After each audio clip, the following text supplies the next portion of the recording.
Reading is done.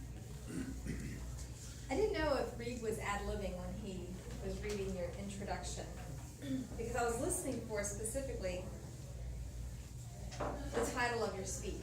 You did a great job of setting up who you are, what you want to accomplish with this speech, but because your title was so intricate to the topic of your speech, it should have been added. Because that would have drawn us in and go, oh, okay, that's what he's going to talk about. We had no idea if you were going to talk about IT professional, your job, if you were going to talk about leadership skills. So using your introduction is a great way to set up your speech, even if you only put the title in, especially if the title is as involved as yours was. What I loved about your speech was the fact that you used personal stories to illustrate your point. And I've never heard a story where sports and Toastmasters had the same goal.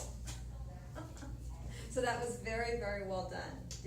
Can anybody else play cricket? I can't play. I might recognize it. But I loved how they have a common goal as far as your story. Good intentions are not good enough. I appreciated the fact that you had a motivational message in your story, or in your speech. Not everybody has that gift. You were able to personalize your message, but also make it applicable to all of us. We could all, even though I don't know what cricket looks like, I can relate to the fact that I didn't set the time aside. I didn't do as well in this because of this, and this. And if there was any questions in our mind in reference to how these stories could be applied to good intentions or not good enough, you had an illustration for us.